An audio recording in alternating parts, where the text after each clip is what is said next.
Walid Saifullah official, এসো ইসলামের পথে। আসসালামু আলাইকুম ওয়া রাহমাতুল্লাহি ওয়া বারাকাতুহু।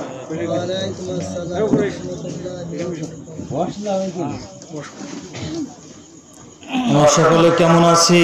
আলহামদুলিল্লাহ। সকলেই জবান ছেড়ে দিয়ে বলি আলহামদুলিল্লাহ। আলহামদুলিল্লাহ আলহামদুলিল্লাহ নাহমাদুহু ওয়া নাস্তাঈনুহু ওয়া নাস্তাগফিরুহু ওয়া না'উযু বিল্লাহি মিন শুরুরি আনফুসিনা ওয়া মিন সাইয়্যাতি আ'মালিনা। من يهده الله فلا مضل له ومن يضلله فلا هادي له ونشهد أن لا إله إلا الله وحده لا شريك له ونشهد أن سيدنا وسندنا وحبيبنا وحبيب طبيبنا وطبيب الراشدين الذي أرسله بالحق بشيرا ونذيرا وداعيا إلى الله بإذنه وسراجا وقمرا منيرا. أما بعد فقد قال الله تعالى في كلامه المجيد وفرقانه الحميد: أعوذ بالله من الشيطان الرجيم. بسم الله الرحمن الرحيم. وقضى ربك ألا تعبدوا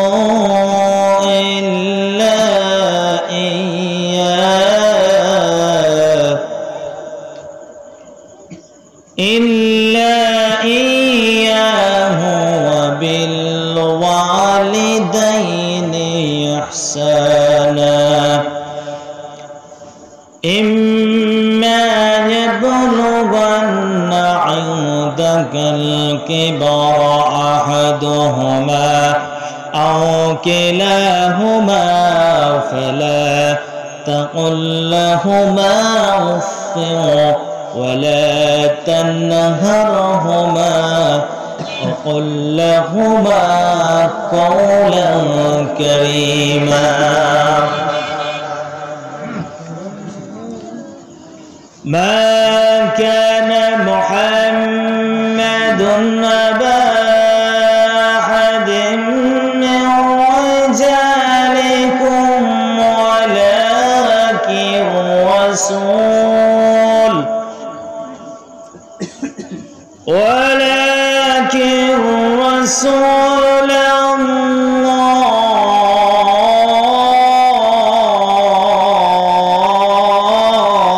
الله ولكن رسول الله وخاتم النبيين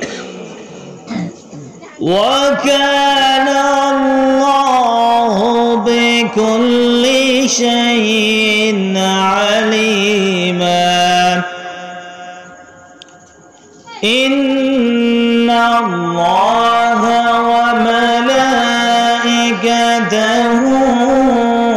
يصلون على النبي يا أيها الذين آمنوا صلوا عليه وسلموا تسليما সকলে মহব্বতের সাথে পড়ি আল্লাহুম্মা সাল্লি আলা সাইয়্যিদিনা মাওলানা মুহাম্মদ ওয়া আলা আলি সাইয়্যিদিনা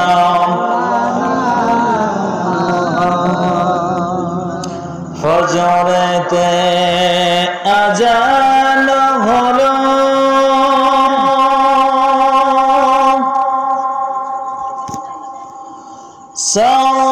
ফুলের বিছানা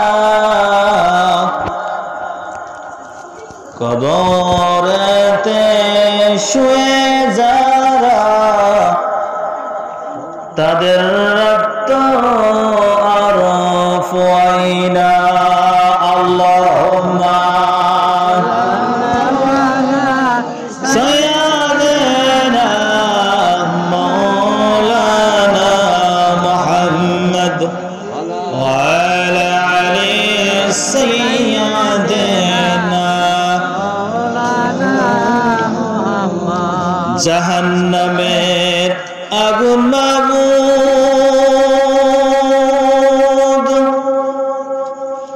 সহিতে পারব না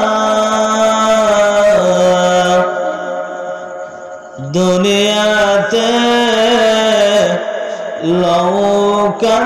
লৌকান্দাইয়ের মাবুদ আখেরে কাদাইও না আল্লাহুম্মা সাল্লি আলা সাইয়্যিদিনা মাওলানা মুহাম্মদ ওয়া আলা আলি সাইয়্যিদিনা যে ফুল জগ জগান্তারে খুঁজব সরাই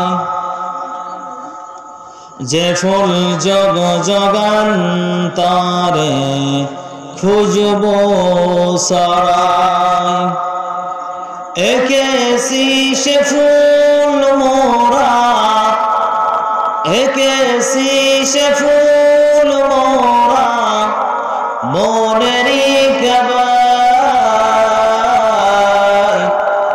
যে ফুল জগ জগান্তারে খুঁজব সরাই আল্লাহুম্মা সাল্লি আলা সাইয়্যিদিনা মাওলানা ওয়া আলা আলি সাইয়্যিদিনা তাহাজ্জুদের যাইনা মাঝে মরণ দিও প্রভু আমায় একামতে দিনের কাজে শামিল করে নিও আল্লাহুম্মা সাল্লি আলা সাইয়্যিদিনা মাওলানা মুহাম্মদ ওয়া আলা আলি সাইয়্যিদিনা মাওলানা মুহাম্মদ আলহামদুলিল্লাহ আরশে সাজার বাড়িঘর থেকে আয়োজিত আজকের এই দোয়ার অনুষ্ঠানের সম্মানিত উদ্বোধক, সম্মানিত পরিচালক, সম্মানিত সভাপতি, সম্মানিত আলোচক বৃন্দ, সামনে বসে আছেন দিনদার ফরজগার মুত্তাকিন ভাই বন্ধুগণ, পদ্মার অন্তরালের অবস্থানরত মা বোনেরা সকলকে আমার আন্তরিক অভিনন্দন ও সালাম জানাই। আসসালামু আলাইকুম ওয়া রাহমাতুল্লাহ। আমরা যে এখানে আসতে পেরেছি এটা কার দয়া? আল্লাহ। আমরা একটু কথা বলবো, কার দয়া? আল্লাহ তাআলার রহমত ছাড়া আমরা কি একটা কদম সামনের দিকে অগ্রসর হতে পারবো? পারবো না। তা আল্লাহ সুবহানাহু ওয়া তাআলা তিনি আমাদেরকে দুনিয়াবী সমস্ত ব্যস্ততা থেকে, দুনিয়াবী সমস্ত ফিতনা ফাসাদ থেকে বিরত রেখে আল্লাহ তাআলা এমন একটা সময় আমাদেরকে এই জান্নাতের বাগিচায় এনেছে, যেই সময়টা অনেক মুসলমানের সন্তানেরা দোকানে বসে আছে, চায়ের ঘরে আড্ডা দিচ্ছে, কেউ বা রাত্রে চুরি করার জন্য প্রিপারেশন নিচ্ছে, কেউ বা জিনায় লিপ্ত আছে, কেউ বা হসপিটালে বেডে পড়ে আছে, কেউ বা রোগান্ত অবস্থায় ঘরে বিছানায় পড়ে আছে। আল্লাহ তাআলা তিনার অশেষ মেহেরবান, অশেষ দয়া, তিনি আমাদেরকে এই কোরআনের মজলিসে আসার এবং বসার তৌফিক আনায়াত করেছেন। এজন্য সকলেই অন্তর থেকে, অন্তরস্থল থেকে আমরা কালিমাতুশ শুকর আদায় করি, সকলেই বলছি আলহামদুলিল্লাহ। বিশ্বনবী, মানবতার মুক্তির দিশারি, সাইয়্যিদুল মুরসালিন, খাতামুন নবিয়্যিন, সেই নবীর প্রতি সালাম ও দুরূদ প্রেরণ করছি, সকলেই বলছি সাল্লাল্লাহু আলাইহি ওয়াসাল্লাম।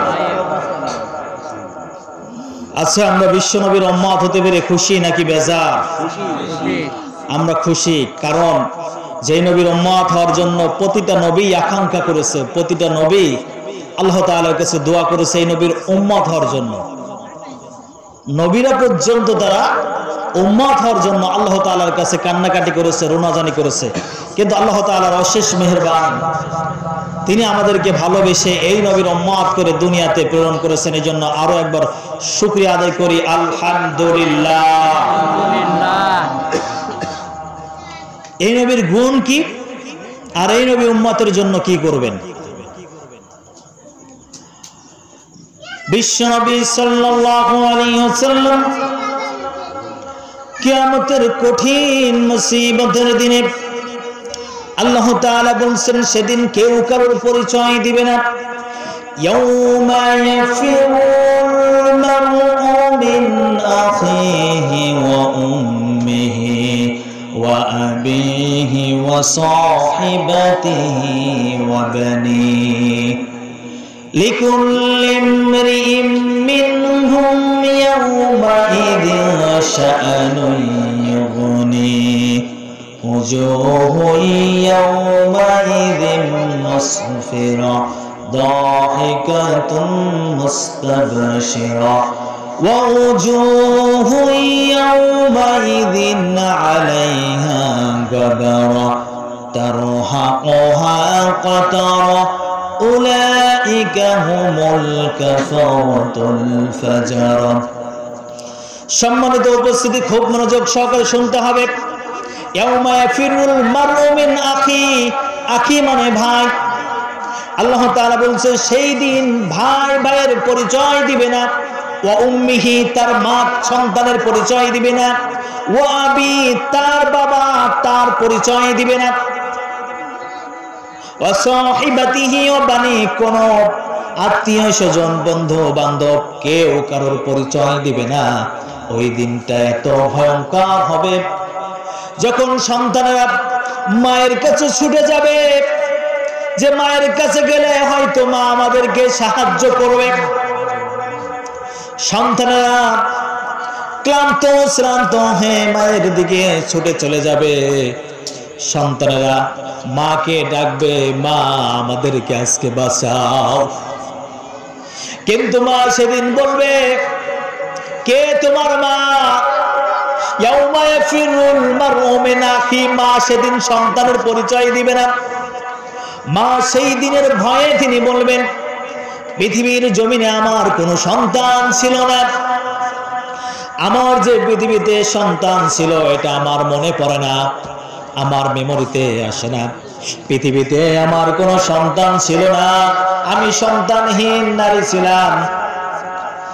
যখন সন্তান পিতার কাছে ছুটে যাবে, তখন পিতা বলবে দুনিয়াতে আমার কোনো সন্তান ছিল না। এই মানুষগুলো যখন কিয়ামতের দিন এই ভয়ঙ্কর অবস্থায় পিপাসার্ত হয়ে ভাইয়ের কাছে চলে যাবে। দুনিয়ার বুকে ভাই থাকে অনেক ঘনিষ্ঠ, ভাইয়ের সাথে যতই গ্যাঞ্জাম হোক, যতই মারামারি হোক, কিন্তু ভাইয়ের গায়ে যদি কেউ হাত তোলে, ভাইকে যদি কেউ গালি দেয়, ভাই সমস্ত কিছু ভুলে যে ভাইয়ের পক্ষ নিয়ে কথা বলে। সেই দিন ভাই বলবে আমি তোমাকে চিনি না, পৃথিবীর বুকে আমার কোনো ভাই ছিল না। যেই বন্ধু বান্ধবের সাংরায় পরে আজকে আমাদের জীবনটাকে নষ্ট করছি, এই বন্ধুরা বলবে আমার কোনো বন্ধু ছিল না। সেদিন কেউ কারোর পরিচয় দিবে না। সেদিন একমাত্র বিশ্ব নবী তিনি আমাদেরকে উম্মত বলে পরিচয় দিবেন। সুবহানাল্লাহ। আমার নবী যখন দেখবে আমার উম্মতরা ইয়া নাফসি করতেছে, আমাদেরকে বাঁচাও বাঁচাও চিৎকার করতেছে, উম্মতগুলোর জিহ্বাগুলো কুকুরের ন্যায় বেরিয়ে যাবে, উম্মতগুলোর কলিজা মনে হচ্ছে ফেটে যাবে। উম্মতগুলো এত পিপাসার্ত থাকবে, উম্মতগুলো থাকবে পাগলের মতন। ইয়াউমা তারাউনাহা তাযহালু কুল্লু মুরদিয়াতিন আম্মা আরদাআত ওয়া তাদউ কুল্লু যাতি হামলিন হামলাহা ওয়া তারান নাসা সুকারা ওয়া মা হুম বিসুকারা ولكن عذاب الله شديد। আল্লাহ রাব্বুল আলামিন সূরাতুল হজের মধ্যে বলেন সেদিন মানুষগুলো সব পেরেশান হয়ে যাবে, মানুষগুলো সেদিন পাগলের মতো উন্মাদ হয়ে যাবে। তাদের চুলগুলো থাকবে উস্কো খুস্কো, তাদের চেহারার মধ্যে থাকবে ক্ষুধার্ত চেহারা, পিপাসার্ত চেহারা। এই মানুষগুলো মনে হবে পাগল, মনে হবে তারা মাতাল, মনে হবে তারা নেশা করেছে, কিন্তু এই মানুষগুলো প্রকৃতপক্ষে তারা নেশা করে নাই। আমার আযাবের কারণে, আমার আযাবের তীব্রতার কারণে আজকে তাদের এই অবস্থা হয়ে গিয়েছে। এই ভয়ঙ্কর দিনে যেদিন মা সন্তানকে পরিচয় দিবে না, সেদিন আমার বিশ্ব নবী এই উম্মতদেরকে পরিচয় দিবে। বিশ্ব নবী সাল্লাল্লাহু আলাইহি সাল্লাম তার উম্মতদের জন্য সঙ্গে সঙ্গে তিনি সিজদায় পড়ে যাবেন এবং দু চোখের পানি ছেড়ে দিবেন। ছেড়ে দিয়ে রব্বুল আলামিনের কাছে তিনি দোয়া করবেন, যেই দোয়াটা তিনি পৃথিবীর বুকে কখনো করে নাই। প্রত্যেকটা নবীকে আল্লাহ রাব্বুল আলামিন পার্সোনালি একটা দোয়া দিয়েছিল, যে দোয়াটা করলে আল্লাহ রাব্বুল আলামিন সঙ্গে সঙ্গে মঞ্জুর করবে। সমস্ত নবীরা দোয়া করে পৃথিবী থেকে তারা বিদায় হয়েছে, কিন্তু আমার বিশ্ব নবী তিনি পৃথিবীতে সেই দোয়াটি করেন নাই। তিনি রেখে দিয়েছেন তার গুনাহগার উম্মতের জন্য।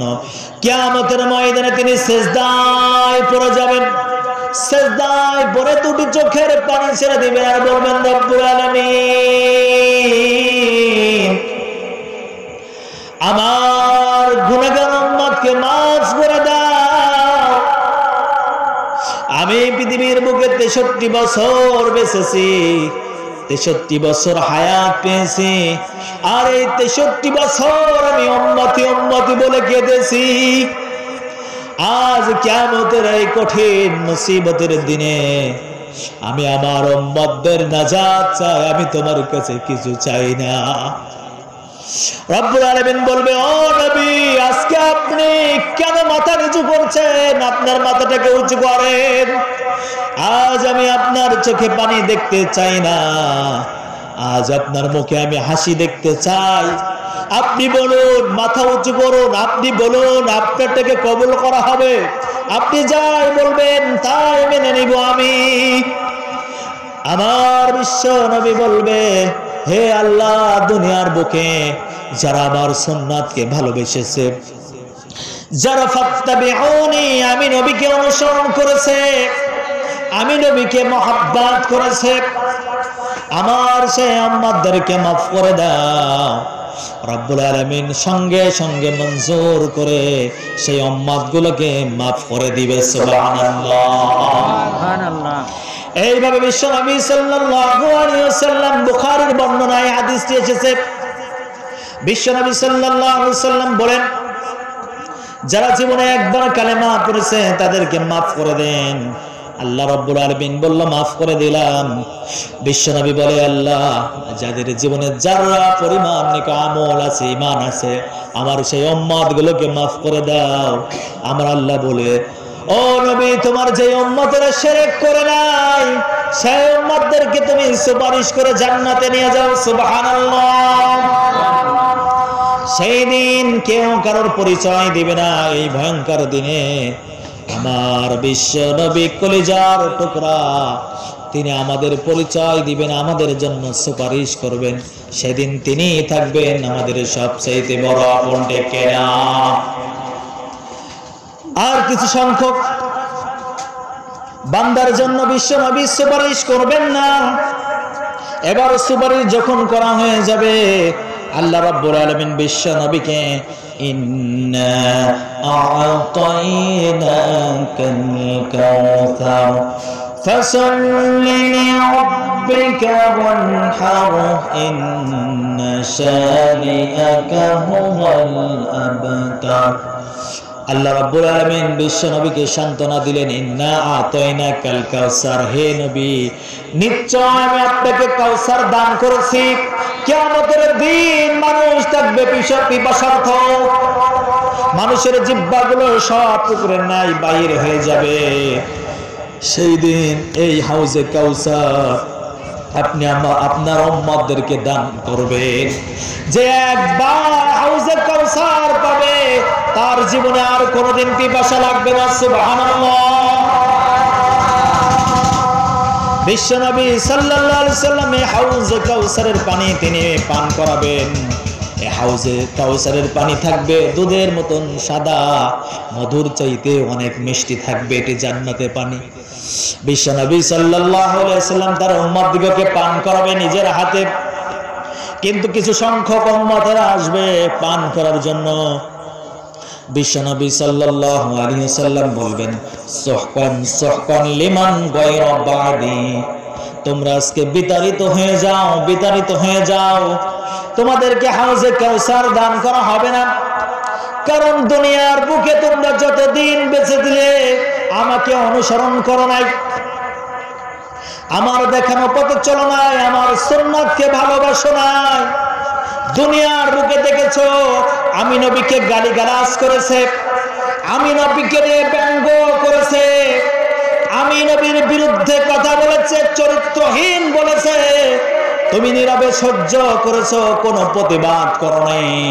এজন্য আজকে সুহকান সুহকান লিমান গায়রা বাদি, আজ আমি তোমার জন্য সুপারিশ করতে পারবো না, আজ আমি তোমাকে কাউসার দান করব না। যাও যাও। এজন্য যারা দুনিয়ার বুকে নবীকে মহব্বত না করবে, নবীকে ফাত্তাবিউনি যারা অনুসরণ না করবে, নবীর দেখানো পথে যারা চলবে না, নবীর সুন্নাতকে যারা গুরুত্ব দিবে না, তাদেরকে কাউসার দান করবে না। এজন্য সকলকেই বলবো, বিশ্বনবীর সুন্নাতকে আমাদেরকে ভালোবাসতে হবে। বিশ্বনবীর সুপারিশ যদি পেতে হয়, বিশ্বনবীকে অনুসরণ করতে হবে।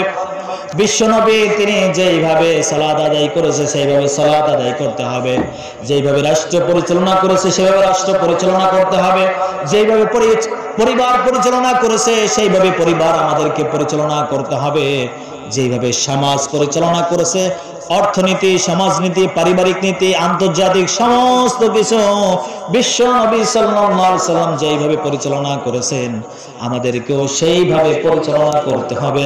তাহলেই হয়তো আমরা নাজাত পেতে পারি। সম্মানিত উপস্থিতি, আজকে এখানে আমাদেরকে দাওয়াত দেওয়া হয়েছে এই জন্যই যে শিমুল ভাইয়ের মা চিরবিদায় নিয়ে তিনি অন্ধকার কবরে চলে গিয়েছেন। এজন্য আমি নিজে থেকে এই সাবজেক্টটাকে একটু চেঞ্জ করে নিলাম, অন্য বিষয়ে আলোচনা করব মনে করছি, কিন্তু যেহেতু মা মারা গিয়েছে এজন্য মায়ের ওয়াজ করব। আল্লাহ রাব্বুল আলামিন কুরআনুল কারীমের সূরাতুল বানি ইসরাঈলের মধ্যে বলেছেন, ওয়াকাদা রাব্বুকা আল্লা তা'বুদু ইল্লা ইয়্যাহু ওয়া বিল ওয়ালিদাইনি ইহসানা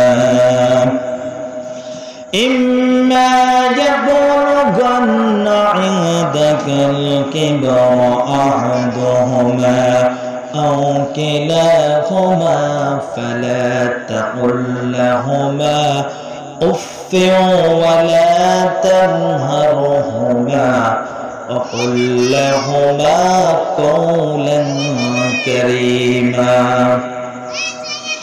আমার মা বোনেরা যারা আজকে এসেছেন খুব মনোযোগ সহকারে শুনবেন, কেউ কথা বলবেন না। আজকে এই দোয়ার অনুষ্ঠান থেকে আমরা একটা বিষয় শিক্ষা নিয়ে যাব যে পিতামাতা আমাদের জন্য কত বড় নিয়ামত, আর এই পিতামাতা আমাদেরকে পৃথিবীতে আনার জন্য কতটুকু ভূমিকা পালন করেছে, এই বিষয়ে আলোচনা করব ইনশাআল্লাহ। আল্লাহ রাব্বুল আলামিন ওয়াকাদা রাব্বুকা শব্দের দিকে খেয়াল করতে হবে। ওয়াকাদা রাব্বুকা, আমি আল্লাহর ইবাদত করার পর, আমি আল্লাহ গোলামি করার পর, দাসত্ব করার পর তোমরা তোমাদের পিতামাতার খেদমত করো, তোমরা তোমাদের পিতামাতার প্রতি ইহসান করো, যেন তোমার কথা দ্বারা উফে ওয়ালা তানহারহুমা ওয়াকুল লাহুমা কওলান কারীমা, তোমার পিতামাতার জন্য তোমার ব্যবহারে, তোমার চলাফেরাতে উফ শব্দটুক না করে, যদি উফ শব্দ করে তাহলে পাহাড় পর্যন্ত যদি তোমার নেক আমল থাকে, তুমি যত বড় হাজী হও না কেন, কাবা শরীফের ইমাম হও না কেন, নিমিষে তোমার নেক আমলগুলোকে আমি আল্লাহ রাব্বুল আলামিন সব মাটির সাথে ধসিয়ে দেব। নাউজুবিল্লাহ। এবার পিতামাতার গুরুত্ব সম্পর্কে আমরা আলোচনা করি। পিতামাতার মাধ্যমে আল্লাহ রাব্বুল আলামিন তিনি বলছেন, আমি তোমাদেরকে পিতা এবং মাতা তাদের দুজনারই সংস্পর্শে আমি তোমাদেরকে এই দুনিয়াতে পাঠিয়েছি। আলাকা মুদগা নুতফা, তোমাদেরকে নিকৃষ্ট পানি থেকে, তোমাদেরকে নাপাক পানি থেকে, বাবার স্ফুলিঙ্গ থেকে যে দ্রুত গতিতে যে নাপাক পানিটা মায়ের রেহেমের মধ্যে আমি প্রথমে প্রবেশ করাই, এই নাপাক পানিটাকে আমি আল্লাহ রাব্বুল আলামিন আস্তে আস্তে করে সেটাকে জমাট রক্তে পরিণত করি। যখন এটা রক্তে পরিণত হয়ে যায়, তখন এই রক্তটাকে আমি আল্লাহ রাব্বুল আলামিন আস্তে আস্তে করে মাংসের টুকরা বানিয়ে দিই। যখন এটা 6 মাস পদার্পণ করে, 6 মাস হয়ে যায়, তখন আমি ওই বাচ্চাটার মধ্যে রূহ ঢুকাইয়া দিই। সুবহানাল্লাহ। এজন্য আল্লাহ রাব্বুল আলামিন বলেছে, হাল আতা আলাল ইনসানি হিনুম মিনাদ দাহরি লাম ইয়াকুন শাইআন মাযকুরা। বান্দা কিসের এত গর্ব করো? কেমনে আমার নাফরমানি করো? কেমনে আমার ইবাদত ছেড়ে দিয়ে অন্য কাজ করো? কেমনে আমার সাথে শিরিক করো? হাল আতা আলাল ইনসান, মানুষের তো এমন কোন পরিচয় ছিল না যেই পরিচয়টা সে সমাজে দিবে। সে তো ছিল আলাকা, সে তো ছিল নুতফা, সে তো ছিল মুদগা, সে ছিল নাপাক পানি, সে ছিল রক্তের টুকরা, সে ছিল একটি গোশতের টুকরা। এমন কোন পরিচয় ছিল না যে পৃথিবীতে যে সে বলবে আমি মানুষ। কারণ মানুষের সমস্ত অঙ্গ প্রত্যঙ্গ যদি পরিপূর্ণ না হয়, যখন সে নাপাক পানি থাকে তাকে নাপাক পানি বলা হয়, যখন সে রক্ত থাকে তখন তাকে রক্ত বলা হয়, যখন সে গোশতের টুকরা থাকে তখন তাকে গোশতের টুকরা বলা হয়, কখনো তাকে মানুষ বলা হয় না। আল্লাহ রাব্বুল আলামিন যখন রূহ ঢুকিয়ে দেন, রূহ ঢুকাই দেওয়ার পর এবার আল্লাহ রাব্বুল আলামিন আস্তে আস্তে করে মায়ের গর্ভের মধ্যে 10 মাস 10 দিন অতিবাহিত করে। এবার এখানে লক্ষ্য করতে হবে, পিতা এবং মাতার সংস্পর্শে যখন সন্তানটাকে আল্লাহ রাব্বুল আলামিন তৈরি করলো, যখন মায়ের গর্ভে আমরা আসলাম, ধারণ করলাম, যখন আমাদের এই নুতফা মানে নাপাক পানিটি যখন মায়ের রেহেমের মধ্যে প্রবেশ করলো, তখন মায়ের আল্লাহ রাব্বুল আলামিন মায়ের মেন্সটাকে বন্ধ করে দিলেন। প্রত্যেক মাসে মহিলাদের যে মাসিক হয় আল্লাহ রাব্বুল আলামিন এটা বন্ধ করে দেন। এই জন্যই যদি মাসিকটা চালু থাকে তাহলে এই বাচ্চাটা নিমিষেই ঝরে যাবে, বাচ্চা কখনো জন্মগ্রহণ করতে পারবে না। যখন মাসিকটাকে আল্লাহ রাব্বুল আলামিন বন্ধ করে দেন, এবার মা বুঝতে পারে আমার গর্ভে সন্তান এসেছে। মা এবার শুধু বমি করে, মা কিছু খেতে পারে না, মায়ের পেটের মধ্যে যন্ত্রণা করে, মায়ের মাথার মধ্যে যন্ত্রণা করে। মা একবার বসে আর একবার শোয়, মা অস্থির হয়ে যায়। যখন আস্তে আস্তে সন্তানের বয়স বৃদ্ধি হয়, 3 মাস, 4 মাস, 5 মাস, 6 মাস, এইভাবে যখন সন্তান আস্তে আস্তে বড় হয়ে যায়, তখন এই সন্তান কি করে? সন্তান পেটের মধ্যে সব সময়ের জন্য নড়াচড়া করে। আজকে আমি পুরুষদেরকে যদি বলি, পুরুষদেরকে যদি একটি ইট দেওয়া হয় তার পেটের সঙ্গে বেঁধে দিয়ে, যে সারাদিন এই একটি ইট পেটের সঙ্গে বেঁধে কাজ করবে, আমার মনে হয় কোনো পুরুষ পারবে না। কিন্তু মা এত ভারী একটা সন্তানকে নিয়ে সংসারের সমস্ত কাজ সম্পূর্ণ করে, স্বামীর খেদমত করে, শ্বশুর শাশুড়ির খেদমত করে, সমস্ত কিছুকে মেনটেন করে আমাকে পেটে নিয়ে। আবার মা যখন কাজ করে, যখন খাবার সময় হলো, খাবার খেতে বসেছে, তখন সন্তান পেটে লাথি মেরে দিয়েছে, মায়ের পেটে যন্ত্রণা শুরু হয়ে গেল। মা খাবারটা ধুয়ে একবার খাটের পরে আর একবার উঠে দাঁড়ায়, কিন্তু কোনোভাবেই পেটের যন্ত্রণা কমে না। কারণ এই পেটের যন্ত্রণা তো কমবে না, সন্তান পেটের মধ্যে লাথি মারবে, আর এটা মাকে ধৈর্য ধারণ করে সহ্য করতে হবে। এই সন্তান পেটে যখন লাথি মারল, মায়ের মনে হলো এখন যদি আমি মরে যেতে পারতাম, এখন যদি আমি গলায় দড়ি দিয়ে মরে যেতে পারতাম তাহলে ভালো হতো। এত যন্ত্রণা আর সহ্য হয় না, এত যন্ত্রণা আর সহ্য করতে পারি না। এইভাবে সন্তান যখন দিনের পর দিন বড় হয়, সন্তান ক্রমেই মায়ের পেটের মধ্যে লাথি মারতে শুরু করে, নড়াচড়া করতে শুরু করে। মা এত কষ্ট, এত বেদনা সহ্য করে সংসারের সমস্ত কাজ করে। কিন্তু দেখুন এখানে আল্লাহ রাব্বুল আলামিন কেন ক্বাদা রাব্বুকা আল্লা তা'বুদু, আল্লাহ তাআলার ইবাদত করার পর কেন পিতামাতার খেদমত করতে বলল, এটাই আমি আপনাদেরকে বোঝাতে চাচ্ছি। এবার দেখেন, যখন 6 মাস অতিবাহিত হয়ে গেল, 7 মাস, 8 মাস, 9 মাস, 10 মাস, এবার সন্তান পৃথিবীতে ভূমিষ্ঠ হবে। মা এখন আতঙ্কে আছে, চিন্তায় আছে।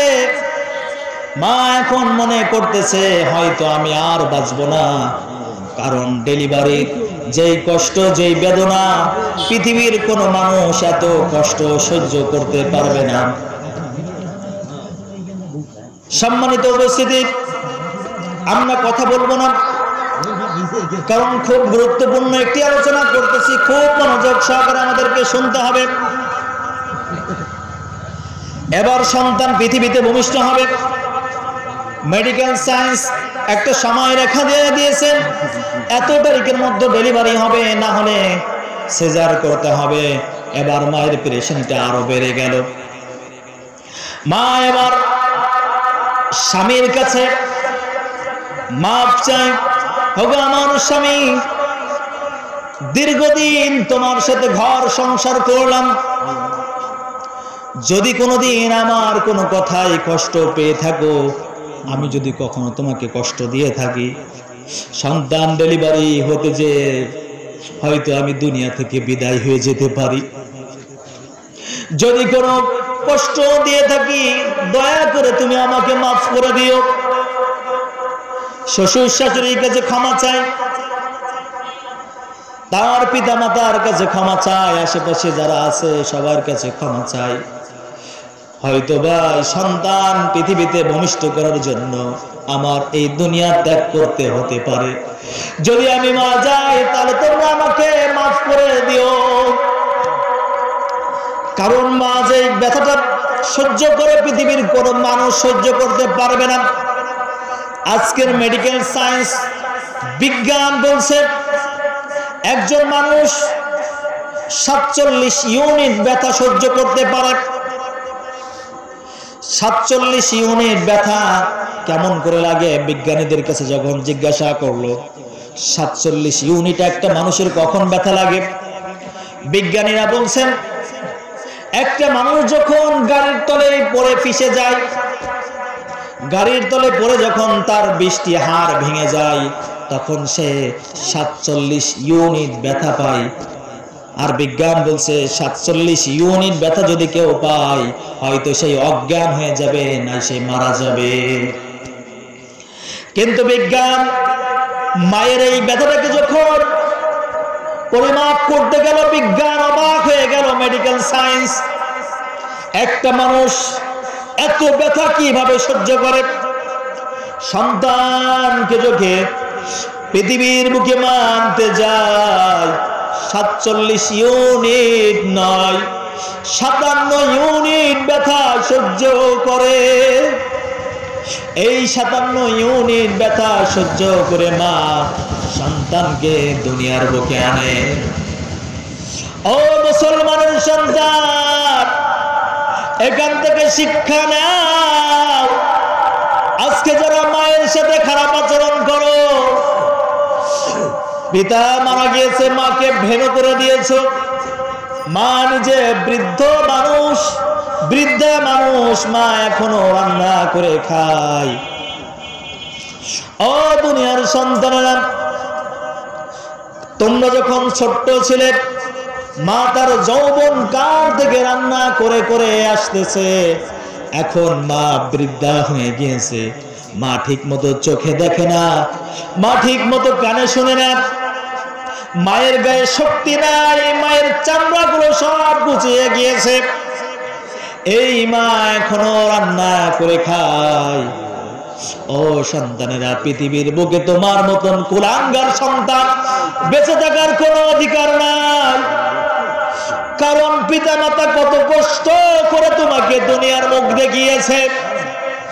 এই মা তোমাকে দুনিয়ার মুখ দেখাতে যে তার জীবনের রিস্ক নিয়েছে, মা মারাও যেতে পারে।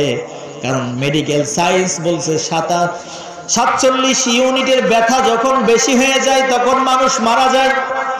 আর মা 57 ইউনিট ব্যথা সহ্য করেছে, বালতিকে বালতি রক্ত জমিনে ঢেলে দিয়েছে। মায়ের গায়ে ছিল না কোনো শক্তি, মা অজ্ঞান হয়ে পড়েছিল। আর তুমি সেই সন্তান, সেই মায়ের খেদমত করো না। এবার আমরা পিতার দিকে আসি। এই পিতা যখন আমাদেরকে লালিত পালিত করে, যখন আমরা ছোট্টবেলা আমাদের বড় করার জন্য, সমাজে প্রতিষ্ঠিত করার জন্য, আমাদের লেখাপড়া করানোর জন্য, ভালো সোসাইটি মানুষ করার জন্য এই পিতা কি করেছে? সারাদিন কাজের সন্ধানে থেকেছে। সারাদিন রোদ নাই, বৃষ্টি নাই, ঝড় নাই। বাবা তিনি দিনমজুর, তিনি জন খাটতে গিয়েছেন, বিভিন্ন কনস্ট্রাকশনের কাজ করতে গিয়েছেন। কখনো তিনি নিজের জীবনের দিকে তাকাননি। নিজের চেহারাটা খারাপ হয়ে যাচ্ছে সেই দিকে খেয়াল করা নাই। নিজের শরীরটা খারাপ হয়ে যাচ্ছে অতি পরিশ্রমের কারণে, বাবা এই দিকে খেয়াল করে নাই। বাবার গায়ে একটি শার্ট আছে, শার্টটি ছিঁড়ে গিয়েছে, অনেক পুরনো হয়ে গিয়েছে, গুছিয়ে গিয়েছে, ময়লা হয়ে গিয়েছে। শার্টটি পরিবর্তন করার দরকার, কিন্তু পিতা তিনি শার্টটাকে পরিবর্তন করেন না। কারণ আমার শার্টের চাইতে আমার সন্তানের শার্টটা অনেক বেশি প্রয়োজন। বাবার একটা ভালো লুঙ্গি পরার প্রয়োজন ছিল, কিন্তু একটা লুঙ্গি পরার প্রয়োজনের চাইতে তার সন্তানের প্যান্টটা কিনে দেওয়া অনেক বড় প্রয়োজন ছিল। এজন্য বাবা তার জীবনের সমস্ত স্বাদ আহ্লাদকে ভুলে যে সন্তানকে প্রতিষ্ঠিত করার জন্য, সন্তান কিভাবে তার ভবিষ্যৎ জীবনকে সুন্দর করবে, ভালো একটা চাকরি করবে, ভালো পারফরমেন্স করবে, এই লক্ষ্যেই কিন্তু পিতা দিন রাত পরিশ্রম করেছে সন্তানের জন্য। এখন সন্তান যখন প্রতিষ্ঠিত হয়ে গেল, সন্তান যখন বড় হয়ে গেল, সন্তান যখন বিবাহ করলো, সন্তান বিবাহ করলো, বিবাহ করার পর সন্তান বউ নিয়ে চলে গেল, স্ত্রী নিয়ে চলে গেল, যেখানে চাকরি করে সেখানে অনন্তকাল তার যতদিন চাকরি করবে ততদিন সেখানেই তার স্ত্রী নিয়ে থাকবে। এবং পিতামাতা এখন বৃদ্ধা হয়ে গিয়েছে, বৃদ্ধ হয়ে গিয়েছে, বাড়িতে কেউ নেই, শুধু পিতা আর মাথা। এবার মা অসুস্থ হয়ে পড়ে আছে, বাবা অসুস্থ হয়ে পড়ে আছে, তাদের টেক কেয়ার করার কেউ নাই। সন্তান তো স্ত্রী নিয়ে বসে আছে, অথচ এই সন্তানের প্রতিষ্ঠিত করার জন্য, এই সন্তান ভালো থাকুক, এই সন্তান সুখে থাকুক, এই জন্যই কিন্তু পিতামাতা তাদের জীবনের সমস্ত সুখ শান্তিকে ভুলে গিয়েছিল। ও পৃথিবীর সন্তানেরা, আজকে চাকরি পেয়ে, আজকে সুন্দর স্ত্রী পেয়ে, আজকে তুমি স্ত্রী নিয়ে সুন্দরভাবে জীবন যাপন করতেছ, আর তোমার পিতামাতা গ্রামের বাড়িতে তারা রোগান্ত অবস্থায় পড়ে আছে। কোনো একবেলা জুটলে খায় না, জুটলে খায় না, কারণ রান্না করে দিবে কে? মা তো এখন রাখতে পারে না, বাবা তো আগের মতন পরিশ্রম করতে পারে না, এখন তারা দিন যায় না এমন করেই তাদের জীবনটা কাটায়। আর পিতা মাতা এখন চিন্তা করে, হায় রে, সন্তানকে যদি দিনমজুর বানাইতাম, তারপরেও সন্তান বাড়িতে থাকতো, চোখের সামনে থাকতো, আমাদের একটু দেখাশোনা করতো, কিন্তু সন্তানকে প্রতিষ্ঠিত করলাম চাকরি বাকরির জন্য, সমস্ত সম্বল বিক্রি করে দিলাম, সন্তান এখন বড় চাকরিওয়ালা হয়ে গিয়েছে, সন্তান তো আমাদের কথা মনে পড়ে না, সন্তান আমাদের খেয়াল রাখে না। তবে আজকে একটা বিষয় আমি যখন অ্যানালাইসিস করলাম, প্রত্যেকটা বিষয় নিয়ে, প্রত্যেকটা আয়াত নিয়ে যখন আমরা আলোচনা করি, তখন অবশ্যই সে বিষয়ে বর্তমান প্র্যাকটিক্যালের পরে সেটাকে আমাদেরকে মিলাতে হয়। তাফসীর করতে হলে 5টি বিষয় লক্ষণীয়, বর্তমান প্রেক্ষাপট তার মধ্যে অবশ্যই থাকার দরকার। যখন এই বিষয়টাকে নিয়ে যখন গবেষণা করলাম যে পিতা মাতাকে সবচাইতে বেশি কষ্ট দেয় কারা, তখন এক পর্যায়ে পরিসংখ্যানে চলে আসলো, যারা দিনমজুর, যারা ভ্যান চালক, যারা খেটে খায়, তারা পিতা মাতাকে কম বেশি দেখাশোনা করে। কিন্তু যারা শিক্ষিত সমাজ, তারা পিতা মাতাকে দেখতে চায় না। আপনি ঢাকা শহরে যে সমস্ত শহর আছে, চুয়াডাঙ্গা, ঝিনাইদহ, খুলনা, যেখানে আছে না কেন, আপনি একটু খোঁজ নিয়ে দেখবেন, যারা বৃদ্ধ হয়ে গেছে তাদের ফ্ল্যাটে বৃদ্ধ পিতা মাতাকে আপনি দেখতে পাবেন না। খোঁজ খবর নিয়ে দেখবেন, ওই সন্তান কোটি কোটি টাকার মালিক, ওই সন্তান বড় চাকরি করে, সরকারি চাকরি, পিতা মাতা কোথায়? পিতা মাতাকে তারা বৃদ্ধাশ্রমে রেখে আসছে। তাহলে এই সন্তানের প্রতিষ্ঠিত করার জন্য, সন্তানকে প্রতিষ্ঠিত করার জন্য বাবা মা তাদের জীবনকে বিসর্জন দিয়েছে। আর শেষ জীবনে কি করতে হচ্ছে? শেষ জীবনে এই পিতামাতা সন্তানদের কাছ থেকে একটু ইহসান পাচ্ছে না, সন্তানরা তাদের প্রতি একটু সদ্ব্যবহার করছে না, খেদমত করছে না। তারা উল্টা কি করছে? বৃদ্ধাশ্রমে রেখে আসছে, যেখানে 2-5 হাজার টাকা দিলে তারা বৃদ্ধাশ্রমে পিতামাতাকে দেখাশোনা করবে। শুনে রাখুন, এই পিতামাতা কুরআনুল কারীমের দৃষ্টিতে হারাম। আজকে তুমি এর থেকে শিক্ষা নেবে। আপনি আপনার পিতামাতাকে বৃদ্ধাশ্রমে রেখে আসছেন, এটাও কিন্তু আপনার সন্তান দেখতেছে। সন্তানরা আমরা যাই করি সেটাকেই উপলব্ধি করে আর সেটাকেই অনুসরণ করে। এখানে যদি একটা এক্সাম্পল দিই তাহলে আপনাদের বুঝতে সহজ হবে। আমাদের সন্তানরা যখন পৃথিবীতে ভূমিষ্ঠ হয়, তখন তারা কিন্তু বাংলা ভাষায় কথা বলে, তারা আরবি ভাষায় কথা বলে না। কারণ হচ্ছে পিতামাতা সবাই বাংলা ভাষায় কথা বলে, তার আত্মীয় স্বজন প্রতিবেশী সবাই বাংলা ভাষায় কথা বলে, এই জন্য সন্তানও বাংলা ভাষায় কথা বলে। সাইকেলে কিভাবে চড়তে হয় সন্তান শিখে তার পিতা মাতা থেকে, তার আত্মীয় স্বজন থেকে, মানুষের কাছ থেকে। ওই ছোট্ট সন্তান যা দেখে তাই শিখে। আবার একটি সন্তান যদি আরব বিশ্বে জন্মগ্রহণ করে তাহলে সে আরবিতে কথা বলবে, কারণ তার পিতা মাতা আরবিতে কথা বলে, তার আশেপাশের লোক সবাই আরবিতে কথা বলে। এখান থেকে এটাই শিক্ষণীয় বিষয়। আপনি আপনার পিতামাতাকে অবহেলা করছেন, পিতামাতার দেখাশোনা করছেন না, পিতামাতার সাথে খারাপ আচরণ করছেন, ঝিরকি দিয়ে কথা বলছেন, রক্ত চক্ষু দিয়ে তাদের দিকে তাকাচ্ছেন, তাদেরকে গালিগালাজ করতেছেন, তাদের গায়ে হাত তুলতেছেন, তাদেরকে 3 বেলা 3 মুঠো খেতে দিচ্ছেন না, আরো ধিক্কার দিচ্ছেন। আল্লাহর কসম, আমার আল্লাহ বলছে, যেই বান্দা তার পিতামাতার সাথে এমন আচরণ করলো, তার যে সন্তান আছে তার সন্তানদেরকে দিও আমি আল্লাহ তেমনটি করব। আপনি যেমনটি করছেন আপনার সন্তানও তেমনটি দেখতেছে। আপনার সন্তানও আপনাকে বৃদ্ধাশ্রমে রেখে আসবে, আপনার সন্তানও আপনাকে বাড়িতে ফেলে শহরে চলে যাবে, আপনাকে রান্না করে খাওয়ানোর কেউ থাকবে না। এমন সন্তান প্রতিষ্ঠিত করার কোনো প্রয়োজন নাই যে সন্তান পিতামাতার খেদমত করবে না, পিতামাতার দুঃখে দুঃখিত হবে না, যেই সন্তান মায়ের কান্নায় কান্নাত হবে না, যেই সন্তান পিতামাতার খেদমত করবে না, ওই সন্তানের কোনো প্রয়োজন নাই। আজকে অনেকগুলো বাড়িতে আমি খোঁজ নিয়েছি, যেই বাড়িতে বাবা মারা গিয়েছে, এখন মা একা বৃদ্ধা, তিনি বেঁচে আছেন।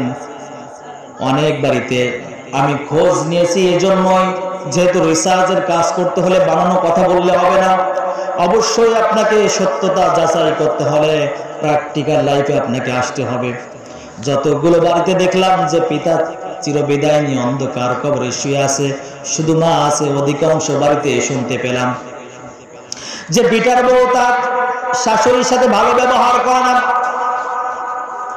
শাশুড়িকে দেখলে সব সময়ের জন্য খিটবিট করে, আবার সন্তানও মায়ের দিকে খেয়াল করে না, কারণ তার স্ত্রী তার মাকে সহ্য করতে পারে না, এই জন্য সন্তানও কিছু বলে না। ও সন্তানেরা, আমি বলি, আমি গত জমায় এ বিষয় নিয়ে আলোচনা করেছিলাম যে সন্তান আপনার পিতামাতার খেদমত করতে পারবে না, পিতামাতার পাতে ভাত দিতে গেলে, 2 বেলা 2 মুঠো খেতে দিতে গেলে যে স্ত্রী সব সময়ের জন্য বকাবকি করে, ওই স্ত্রীর কোনো প্রয়োজন নাই। কারণ ইসলামে তালাকের বিধান আছে কি জন্য? বিশ্বনবী বলছে, আমি কখনো বিবাহ করি, আবার কখনো বিবাহ বিচ্ছেদ করি। আল্লাহ রাব্বুল আলামিন 28 নম্বর পারার মধ্যে সূরাতুত তালাক নামে একটি সূরা তিনি নাযিল করলেন, যেখানে তালাকের বিস্তারিত বর্ণনা করেছেন, আলোচনা করেছে যে স্ত্রী দিন মানবে না, ইসলাম মানবে না, পিতামাতার খেদমত করবে না, স্বামীর খেদমত করবে না, স্বামীকে মূল্যায়ন করবে না, শ্বশুর শাশুড়ির দেখাশোনা করবে না, ওই স্ত্রীর সংসারে কোনো প্রয়োজন নাই, তালাক দিয়ে দাও। কিন্তু এই বিষয় নিয়ে কোনো মাথা ঘামা নেই, আমাদের কোনো মাথা ব্যথা নাই। তালাক দিই কি জন্য? বাবার বাড়ি থেকে একটা মোটরসাইকেল দেওয়ার দরকার ছিল, কথা ছিল, এখন দেয় না, এই জন্য তালাক দিয়ে দিলাম। শ্বশুর বাড়িতে ফিরানিতে গিয়েছিলাম, একটা অ্যান্ড্রয়েড ফোন দেওয়ার কথা ছিল, কিন্তু দেয়নি, এই জন্য স্ত্রীকে তালাক দিয়ে দিলাম। একটা প্রাইভেট দেওয়ার কথা ছিল, দেয়নি, তালাক দিয়ে দিলাম। একটা গাড়ি কিনবো, 50,000 টাকা দেওয়ার কথা, গাড়ি কিনবেন আপনি, টাকা শ্বশুর বাড়ি থেকে দেবে কেন? একটা গাড়ি কিনবে, এখন স্ত্রীর কাছে বলে, ডাইরেক্ট শ্বশুর বাড়ি বলতে পারে না যে তোমার বাপ মাকে একটু বলো আমি একটা গাড়ি কিনবো, একটু সহযোগিতা করুক। আপনার গাড়ি কেনার প্রয়োজন কি? বেঁচে থাকবেন, মাথা উঁচু করে বেঁচে থাকবেন। শ্বশুর বাড়ি থেকে নিলে যদি চেয়ে নেওয়া হয়, কেউ যদি হাদিয়া স্বরূপ দেয়, এটা বিশ্বনবী বলছে এটা দেওয়া সুন্নাত, নেওয়া সুন্নাত, আলহামদুলিল্লাহ। কিন্তু যদি কেউ চেয়ে নেয়, না দিলে বউকে তালাক দিয়ে দিব, আর সেই জিনিসটা নিয়ে শ্বশুরের সামনে, শ্বশুর বাড়ির লোকের সামনে মাথা উঁচু করে দাঁড়ানো যায়? লজ্জা করে না? শ্বশুর বাড়িতে যাওয়া যায়? মুসলমান যতদিন বেঁচে থাকবে মাথা উঁচু করে বেঁচে থাকবে। আমরা যৌতুকের জন্য কখনো কোনো স্ত্রীকে পেশার দিব না, তাদের উপরে জুলুম করব না, অত্যাচার করবো না, তাদের গায়ে হাত তুলবো না। কারণ পৃথিবীতে সর্বপ্রথম স্ত্রী গায়ে হাত তোলে ফিরআউন। ফিরআউনের আগে স্ত্রী গায়ে কেউ হাত তুলতো না। ফিরআউন থেকে শুরু হয়েছে।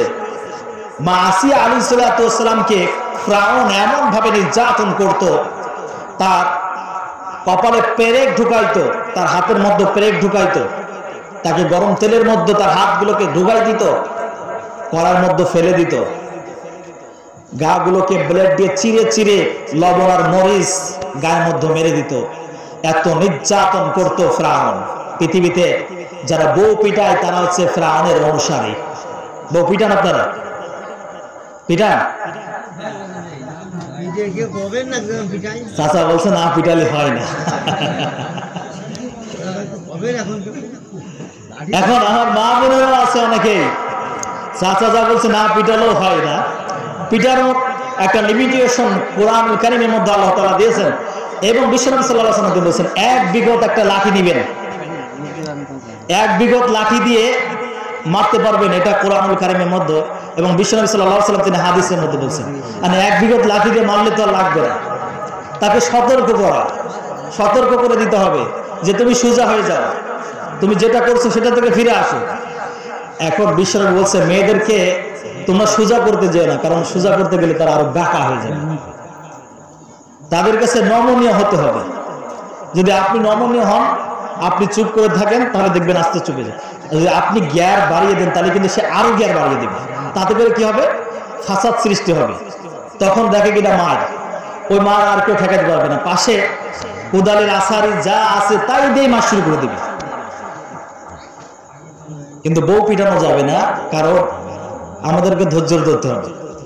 আপনি যদিও বা বলছেন যে না পিটিয়েও পারি না, হযরত ওমর রাদিয়াল্লাহু তাআলা তিনার খিলাফতের সময় তিনার দেশের একজন কর্মী, সাধারণ জনগণ তিনার কাছে নালিশ নিয়ে আসছেন যে খলিফার কাছে আমার স্ত্রী সারাদিন ঘ্যান ঘ্যান করে, সারাদিন গালিগালাজ করে, আমাকে বেশি কথা বলে, আমার সাথে ঝগড়া করে, আমি খলিফার কাছে বিচারটা দেবো, দেখি খলিফা কি বিচার করে। আর ওই ব্যক্তি ওমর রাদিয়াল্লাহু তাআলা বাড়িতে চলে গেলেন।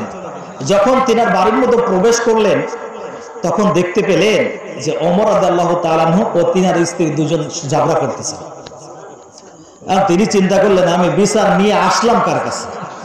এই বাড়িতে তো দেখছি সেই একই বিষয়, যে ওমর রাদিয়াল্লাহু তাআলা কে তিনার স্ত্রী তিনাকে বেশি কথা বলতেছে, তিনি চলে যাচ্ছেন। ওমর রাদিয়াল্লাহু তাআলা তিনি দূর থেকে লক্ষ্য করছেন যে তিনি আমার বাড়িতে আসলেন আবার চলে যাচ্ছেন। আয় দাঁড়াও, কি জন্য আসতো আর চলে যাচ্ছ কেন না বলে? তখন বলছে আমিরুল মুমিনিন, আমি এসেছি, আমার স্ত্রী আমার সাথে সব সময় খারাপ আচরণ করে, ঝগড়া করে, আমি এই কি করতে পারি? এই সলিউশনটা নেওয়ার জন্য আপনার কাছে এসেছি, কিন্তু দেখলাম আপনার বাড়িতে সেই একই অবস্থা। ওমর রাদিয়াল্লাহু তাআলা বলছেন যে আমার দেশের জনগণ, সাধারণ মানুষ, আমার স্ত্রী যে আমাকে এতগুলো কথা বললো, আমি কি কোনো কথা বলেছি? উনি বলছেন না, আপনি তো কোনো কথা বলেন নাই, আপনি নীরবে সহ্য করেছেন, ধৈর্য ধারণ করেছেন। ওমর রাদিয়াল্লাহু তাআলা বললেন তোমার বিচার তুমিও যে সহ্য করো, তোমার স্ত্রী যা বলবে চুপ করে থাকবে, কোনো কথা বলবে না। দেখবেন কিছু মহিলারা আছে কথা বলতেই থাকে, ও থামে না। আজকের পরিসংখ্যান দেখা যাচ্ছে প্রতিদিন একজন পুরুষ 2000 কথা বলে। তার কাজের ক্ষেত্রে বলেন আর অন কাজের ক্ষেত্রে বলেন, সব মিলিয়ে 24 ঘন্টায় একজন পুরুষ 2000 কথা বলে। পরিসংখ্যান বলছে একজন নারী প্রতিদিন 5000 কথা বলে। 3000 কথা নারীরা বেশি বলে, তারা বেশি বলবে। সম্মানিত উপস্থিতি, যেই কথা আমি বলছিলাম অ্যানালাইসিস করতে যে আমি এটাই পেলাম, অধিকাংশ সংসারে 92 তারা শ্বশুর শাশুড়ির খেদমত করতে চায় না। শ্বশুর মারা গিয়েছে, শাশুড়িকে একটু সহ্য করতে পারে না, শাশুড়ি পরের বাড়িতে যে চেয়ে চেয়ে খায়। আপনার মধ্যে যদি একটু মনুষ্যত্ব থাকতো, আপনার বিবেকের পরে যদি কুকুরে পেশাব না করতো, তাহলে এমন কাজ কখনো হতে পারে না। আপনি সন্তান বেঁচে আছেন, আপনার মা পরের দুয়ারে ঘুরে ঘুরে খাবে, আপনি সন্তান বেঁচে থাকতে, অথচ আপনার বাড়িতে আপনার 3, 4, 5টা সন্তান আছে। 5-7 জন লোক যদি খেতে পারে, তাহলে বৃদ্ধা মা কেন খেতে পারবে না? আমি ওই সমস্ত বিটার বউদেরকে বলি, ও মা ও বোন, আপনি একদিন বৃদ্ধা হবেন, আপনার সন্তানও একদিন আপনাকে এইভাবে অবজ্ঞা করবে, আপনার বেটার বউ একদিন আপনাকে এমন ভাবে অবহেলিত করবে। এর জন্য আপনি প্রস্তুত থাকেন, কারণ আপনি আপনার শাশুড়ির জন্য যা করতেছেন, আপনার বেটার বউ আপনার জন্য তাই করবে। আজকে এখানে আমার মা বোনেরা যারা এসেছে, এই অভ্যাসটা যাদের মধ্যে আছে তারা পরিবর্তন করেন। শাশুড়িকে নিজের মায়ের মতন মনে করেন, দেখবেন সংসারে কোনো অশান্তি থাকবে না। শাশুড়িকে সব সময়ের জন্য তাকে একটু নিস্তার দিবেন, সব সময়ের জন্য তাকে বলবেন আপনি কোনো কাজ করবেন না। জীবনটা ভর এই সংসারের জন্য আপনি কাজ করেছেন, সংসারের জন্য কাজ করতে করতে ক্লান্ত হয়ে গিয়েছেন, বৃদ্ধা হয়ে গিয়েছেন, আর কাজ করা লাগবে না। 5 ওয়াক্ত নামাজ পড়বেন, তাসবিহ তাহলিল করবেন, আর 3 বেলা খাবেন, কোনো টেনশন নাই। এমনটি যদি প্রত্যেকটা সংসারে হতো, তাহলে কোনো মা অবহেলিত হতো না। মা চিকিৎসার জন্য পড়ে আছে, বেটার বউ খেয়াল করে না, আর সন্তানও হয়ে গিয়েছে, সন্তানের বিবেক নামে কিছুই নাই। ও সন্তান, সে না পরের সন্তান, পরের মেয়ে, এজন্য তোমার মাকে অবজ্ঞা করছে, কিন্তু তুমি তো তার আসল সন্তান, তুমি তো তার গর্ভে জন্মগ্রহণ করেছো। তোমার মা ঘরের মধ্যে কাতরাইতেছে অসুস্থ হয়ে, কেন তাকে চিকিৎসা করাও না? অথচ তুমি যখন অসুস্থ হয়ে গিয়েছিলে, মায়ের যত গহনা ছিল সমস্ত গহনাগুলো মা বিক্রি করে দিয়ে তোমাকে, সেদিন তোমাকে মা হসপিটালে নিয়ে গিয়েছিল, তোমার ট্রিটমেন্ট করেছিল, তোমাকে সুস্থ করেছিলে। মা সেদিন তার সব শান্তির কথা সব কিছু ভুলে গিয়েছিল। এই জন্য আমি সন্তানদেরকে বলি যে মায়ের দেখাশোনা করো, আর বিটা ওদেরকে বলবো শাশুড়ির সাথে সুন্দর আচরণ করো। এবার শাশুড়িদের কিছু কথা বলি। কিছু শাশুড়িরা আছে, তারা বিটার বউর পরে অত্যন্ত জুলুম করে, বিটার বউদেরকে খারাপ চোখে দেখে। অনেক শাশুড়ি আছে বিটার বউদেরকে ঠিক মতো খেতে দেয় না যতদিন তেনাদের কাছে সংসার থাকে। দেখবেন এমন কিছু আছে, শ্বশুর যখন জোয়ান থাকে, শাশুড়ি যখন জোয়ান থাকে, আর বিটার বউ যখন তাদের ছত্রছায়ায় থাকে, তখন এই বিটার বউদেরকে ভালো করে তারা দেখাশোনা করে না, ভালো চোখে দেখে না, মা বলে ডাকে না, ভালো কিছু রান্না করলে তাদেরকে দেয় না। অথচ দেখবেন যদি নিজের মেয়ে শ্বশুর বাড়ি থেকে 5 মাস পর 6 মাস পর যখন একদিন বাড়িতে আসে, মা তার সন্তানকে, মেয়ে সন্তানকে বলে, মা ঘুমিয়ে থাক, তোর কোনো কাজ করা লাগবে না। ভালো কিছু রান্না করা হলে আগে মেয়েকে খেতে দেয়, আগে ছেলেকে খেতে দেয়। বিটার বউকে সকলে খাওয়া হয়ে গেলে, থাকলে যদি থাকে তাহলে সেটা খেতে দেয়, আর যদি না থাকে তাহলে বিটার বউকে খেতে দেয় না। এই বিটার বউ মনে মনে চিন্তা করে, একদিন সময় আমাদেরও আসবে, তোমরা যখন বৃদ্ধ হয়ে যাবা, আমরা তখন সংসারের দায়িত্ব পাবো, আমরাও তোমাদের উপরে জুলুম করব। আজকে এমন মা বোন যারা আছেন, এমন শাশুড়ি যারা আছেন, এমন শাশুড়ি যারা আছেন, তারা পরিবর্তন হয়ে যান।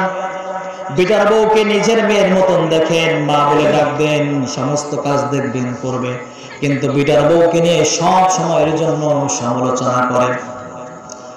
পাশের বাড়ির ছোট ছেলে একটা গাড়ি দিয়েছে, একটা ফ্রিজ দিয়েছে, একটা আলমারি দিয়েছে, একটা ড্রেসিং টেবিল দিয়েছে, একটা অ্যান্ড্রয়েড ফোন দিয়েছে, আর ছেলে এমন জায়গা বিয়ে দিয়েছি, ছেলের শ্বশুররা হচ্ছে গরিব ফকির।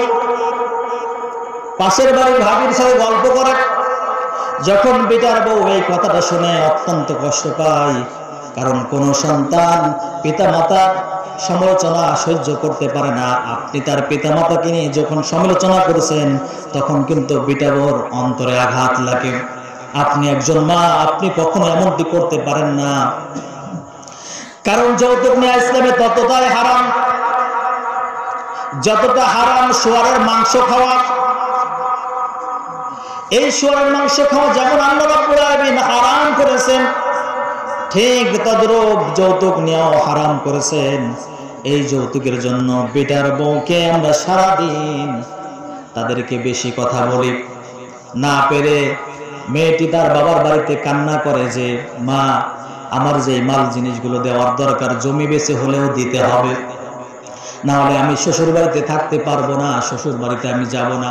ননদ এসে বেশি কথা বলে, নন্দাইরা এসে বেশি কথা বলে, শ্বশুর বেশি কথা বলে, শাশুড়ি বেশি কথা বলে, পাশের বাড়ির কিছু পুটনা ভাবিরা থাকে তারাও এসে বেশি কথা বলে। দেখেন কিছু লোক আছে, কিছু ভাবিরা আছে, ও বউ তোর বিটার বউরা কি এনেছে রে? না রে বউ আমার বিটারও কিছুই আনেনি, ফকির জায়গায় বিয়ে দিছি। হয় না এরকম? এগুলো কিন্তু বাস্তব, এগুলো আমরা গবেষণা করে বের করেছি, এগুলো আমরা যে করছি রে, এগুলো গবেষণা করে বলছি। এই পাশের বাড়ির এই মহিলাগুলোকে বাড়ির মধ্যে ঢুকতে দেওয়া হবে না, কারণ এগুলো দায়ুস, আর দায়ুসও তো কোনো জান্নাত, দায়ুস কখনো জান্নাতে প্রবেশ করবে না। দায়ুস পুরুষরা হয় না, দায়ুস হচ্ছে মহিলারা, যারা সংসারে অশান্তি বাঁধায়। দেখবেন পাশের বাড়ি এই লোকগুলা বারবার এসে তোমার বিটার বউ কি এনেছে, কি আনছে, কি করছে, সারা দিন বিটার বউ এই সমালোচনা করে। আপনি যখন শ্বশুর বাড়িতে যান তখন কি আপনার শ্বশুর শাশুড়ি বলে যে আমার জামাই কি এনেছে দেখে দিন? পাশের বাড়ি কেউ এসে বলে যে তোমার জামাই কি এনেছে? বিটার বউ বাড়ি থেকে আসলে তোমার মার বাড়ি থেকে কি এনেছো, কি বানিয়ে এনেছো, পিঠাটা এনেছো, মিষ্টি এনেছো নাকি মাছটা এনেছো? এটা করা যাবে না, কারণ নারীরা তো সমাজের অবহেলিত নয়। বিশ্বনবী সাল্লাল্লাহু আলাইহি ওয়াসাল্লাম নারীদেরকে অনেক বড় সিংহাসন দিয়েছেন, নারীদের সম্মান বিশ্বনবী অনেক বাড়িয়ে দিয়েছেন। কেন আপনি এমন ব্যবহার করবেন? এমনটি বাদ দিন। গতকালকের ঘটনা, আমি খাওয়া দাওয়া করছি আমার ফ্যামিলিকে নিয়ে, মা বাবার খাওয়া দাওয়া হয়ে গিয়েছে, আমি আমার সহধর্মিনী খাওয়া দাওয়া করছি। এমন সময় একজনের বাড়ির বিটার বউ আমার মায়ের কাছে এসে বলছে দাদি কিছু খাবার হবে, কান্না করে। খাবার অলরেডি অল্প কিছু ভাত আছে, আমি খেতে বসছি আমার সহধর্মিনী। আমার সেই সময়টা মানে আমার চোখ থেকে পানি অটোমেটিক বেরিয়ে যাচ্ছে। একটা মানুষ কখন পাশের বাড়ি এসে খাবার চায়, কান্না করে কখন? আমি মার কাছে জিজ্ঞাসা করলাম, সবসময় তো বাড়ি থাকি না।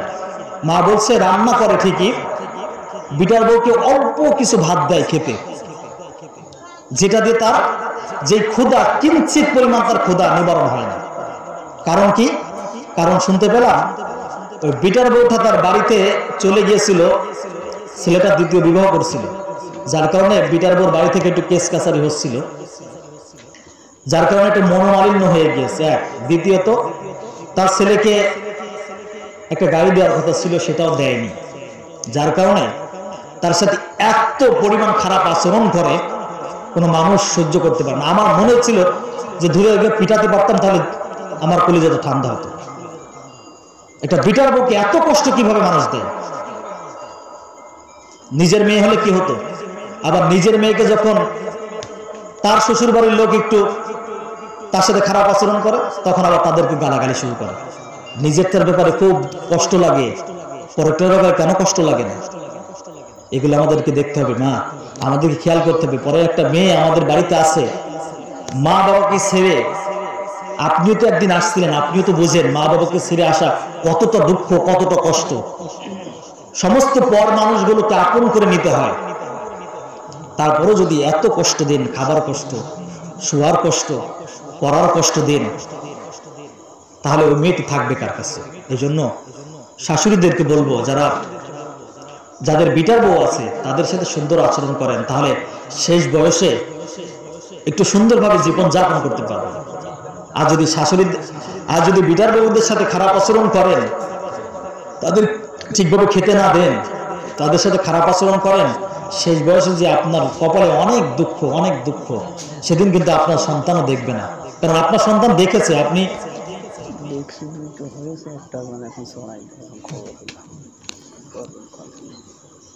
চলতে থাকুক।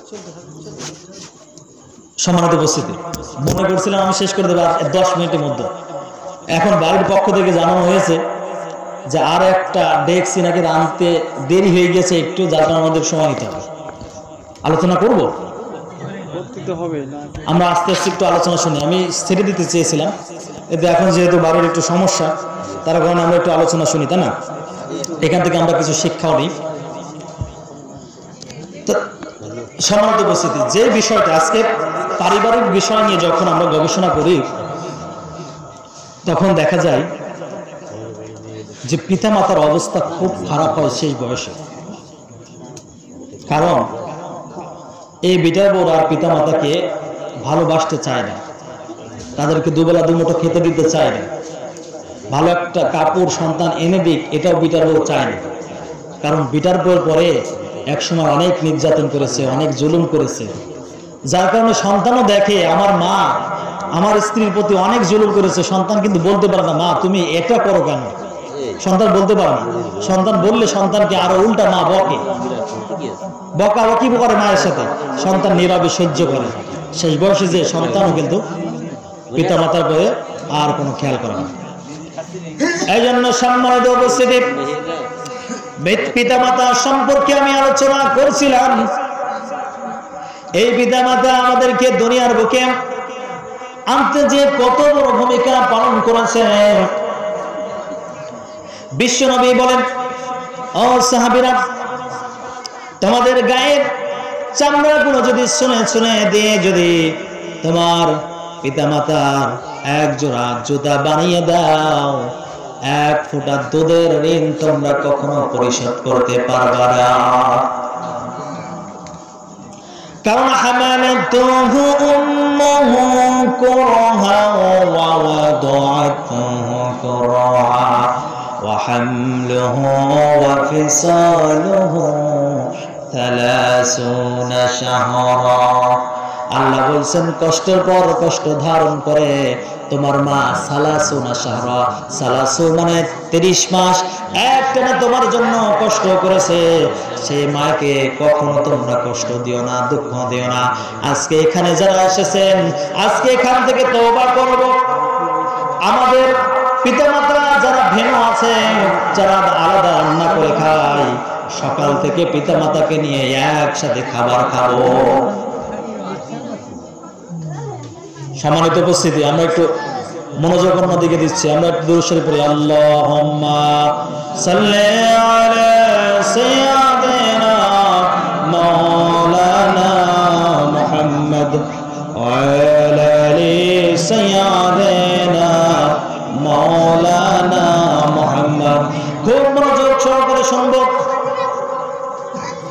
যাদের পিতামাতার সাথে খারাপ আচরণ করেছেন, আজ এখান থেকে যে পিতামাতার কাছে মাপ চাবেন, মা তোমার সাথে খারাপ কথা বলেছি, খারাপ আচরণ করেছি, অন্যায় করেছি, মাফ করে দাও।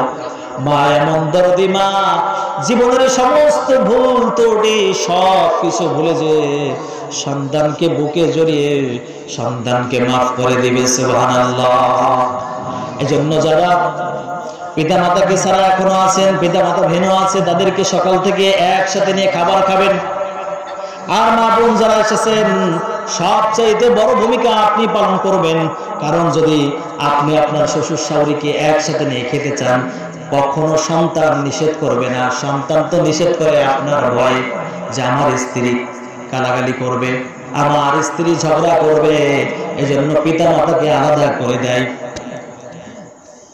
এজন্য আপনি যদি ভূমিকা রাখেন, তাহলে কিন্তু ওই সংসারের মধ্যে কোনো অশান্তি থাকবে না।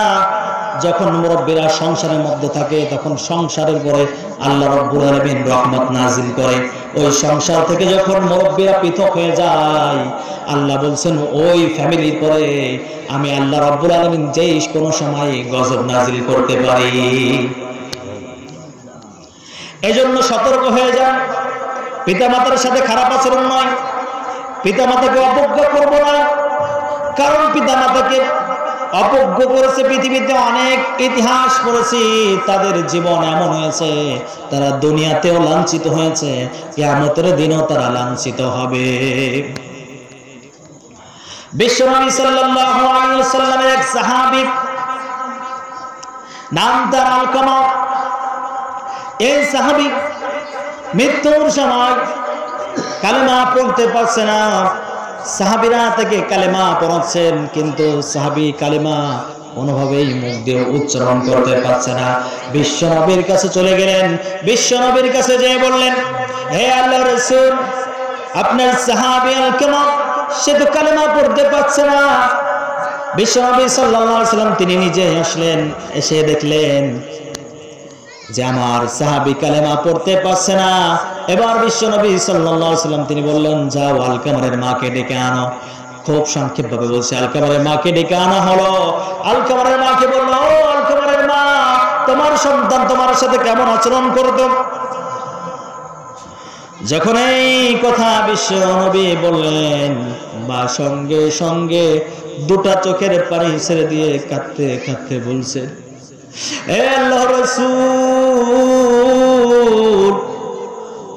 আমার সন্তান আমাকে সব সময় গালিগালাজ করতো, আমার সাথে খারাপ আচরণ করতো, আমার হক আদায় করতো না, আমার দেখাশোনা করতো না, এমনকি এক পর্যায়ে আমার গায়ে হাত তুলতো। এতটুকু সাহাবীর ভুল ছিল। বিশ্বনবী বলছে, আপনার ছেলে তো আমার সাথে 5 ওয়াক্ত নামাজ আদায় করে। আলকামারের মা বলছে, হুজুর, ইসলামের সমস্ত বিধানগুলো আমার সন্তান মানে, যাকাত দেয়, রমজান শরীফের রোজা রাখে, আমার সন্তান 5 ওয়াক্ত সালাত আদায় করে, ইসলামের সমস্ত বিধানগুলোকে মেনে নেয়, শুধুমাত্র আমার সাথে খারাপ আচরণ করে। বিশ্বনবী বলেন, ও আলকামারের মা, আপনি আপনার সন্তানকে মাফ করে দিন, কারণ আপনার সন্তান অনেক যন্ত্রণা পাচ্ছে, সে তো কালেমা পড়তে পারছে না, সে মৃত্যুবরণ করবে, কিন্তু কালেমা তার মুখ দিয়ে আসতেছে না। যদি কালেমা মুখ দিয়ে না আসে, তাহলে সে বেঈমান হয়ে মারা যাবে, সে জাহান্নামে চলে যাবে। মা তখন অতি কষ্ট পেয়ে বলতেছে, হুজুর, আমাকে এত কষ্ট দিয়েছে, এত বেদনা দিয়েছে, আমি আর কখনো ওতে মাফ করতে পারবো না। যাক, সে জ্বলে যাক, যাক, সে জাহান্নামে জ্বলে যাক। বিশ্বনবী বলছেন, ও সাহাবীরা, কিছু কাঠ সংগ্রহ করো। কিছু শুকনা কাঠ সংগ্রহ করা হলো। বিশ্বনবী সাহাবীদেরকে বলল, ওই কাঠে আগুন জ্বালিয়ে দাও এবং আলকামারকে ওই আগুনের মধ্যে নিক্ষেপ করে দাও। যখন বিশ্বনবী আগুনের মধ্যে নিক্ষেপের কথা বলছেন, মা তার সমস্ত বেদনাকে ভুলে, সমস্ত সন্তানের ভুল ত্রুটি ভুলে, যে মা সঙ্গে সঙ্গে বলছেন, হে আল্লাহর রাসূল, আমি আমার সন্তানকে মাফ করে দিলাম। সুবহানাল্লাহ। মা কতটা দয়াশীল, মা কতটা মমতাময় দেখুন। সন্তান যতই অপরাধ করুক না কেন, মনে করেন সন্তান মাকে পিটিয়ে বাজারে গিয়েছে, মায়ের গায়ে হাত তুলে বাজারে গিয়েছে, বাজারে যে সন্তান অ্যাক্সিডেন্ট করেছে, মা শুনতে পেল আমার সন্তান অ্যাক্সিডেন্ট করেছে, মায়ের গায়ে কাপড় নাই, মায়ের মাথায় কাপড় নাই, মা কাঁদতে কাঁদতে দৌড়াইতেছে। মা কিন্তু এটা মনে রাখে নাই, আমার সন্তান একটু আগে আমাকে পিটিয়ে গেল। মা দেখতেছে আমার কলিজার টুকরো সন্তান অ্যাক্সিডেন্ট করেছে, হয়তো সে মারা যাবে। মা পাগলের মতন দৌড়াইতেছে আর চিল্লাইতেছে, আর মাবুদের কাছে কান্না করতেছে, আল্লাহ, আমার জীবনটা নিয়ে নাও, আমার সন্তানের জীবনটা তুমি ফিরিয়ে দাও। যখন বিশ্বনবী বলল, আলকামারকে ওই লাকড়ির মধ্যে, আগুনের মধ্যে নিক্ষেপ করা, আলকামারের মা বলল, হুজুর, আমার সন্তান আগুনের মধ্যে নিক্ষেপ করবেন, আমি এটা সহ্য করতে পারবো না, আমি আলকামারকে মাফ করে দিলাম। সঙ্গে সঙ্গে আলকামার বলল, লা ইলাহা ইল্লাল্লাহু মুহাম্মাদুর রাসূলুল্লাহ। আলকামার মুখ দিয়ে উচ্চারিত হয়ে গেল কালেমা তাইবা, সঙ্গে সঙ্গে আলকামার মৃত্যুবরণ করলো। এখান থেকে আমাদের শিক্ষা এটা, দুনিয়াতে যদি পিতা মাতার সাথে নাফরমানি করি, পিতা মাতার গায়ে হাত তুলি, পিতা মাতার দেখাশোনা না করি, পিতা মাতার হক আদায় না করি, তাহলে পৃথিবী থেকে অবশ্যই আপনি লাঞ্ছিত হয়ে দুনিয়া থেকে বিদায় হবেন। এবং কিয়ামতের দিন আল্লাহ রাব্বুল আলামিন বলবেন, ওয়াসিকাল্লাযীনা কাফারু ইলা জাহান্নাম যাও যাও ফেরেশতা এদেরকে জাহান্নামে নিয়ে যাও। এরা হচ্ছে সেই সন্তান যারা পিতামাতার খেদমত করে নাই, পিতামাতার সাথে সুন্দর আচরণ করে নাই। যাও তাদেরকে শিকল বেঁধে, গলায় শিকল বেঁধে নিয়ে যাও, মাথায় শিকল বেঁধে তাদেরকে নিয়ে যাও, তাদের পায়ে শিকল বেঁধে তাদেরকে জাহান্নামের মধ্যে নিক্ষেপ করো। এবার আল্লাহ রাব্বুল আলামিন বলবে হাদিহি জাহান্নামুল্লাতী কুনতুম তুআদুন, this is hell which you are promised. এটি সেই জাহান্নাম যার প্রমিস, যার প্রতিজ্ঞা আমি আল্লাহ তাআলা করেছিলাম। পিতামাতার খেদমত না করলে এই জাহান্নামের মধ্যে আমি তোমাদেরকে প্রবেশ করাবো, পিতামাতার নাফরমানি করলে এই জাহান্নামের মধ্যে প্রবেশ করাবো। আমি আল্লাহ বলেছিলাম, প্রমিস করেছিলাম, প্রমিসড। এটি সেই জাহান্নাম, প্রবেশ করো। সেদিন প্রবেশ করতে হবে আমাদেরকে। তার আজকে সমাজে বৃদ্ধ পিতামাতা অনেক অনেক অনেক অবহেলিত, অনেক অবহেলিত। পিতামাতার কাপড়গুলো এখনো নিজেদের ধুয়ে নিতে হয়, এখনো কেচে নিতে হয়। সন্তান আছে, বিটার বউ আছে, কেন তাদের এখনো জামা কাপড় কেচে তাদের গায়ে দিতে হবে? আমরা কি করছি? আমরা এতটুকু ইহসান পিতামাতার প্রতি করবো না?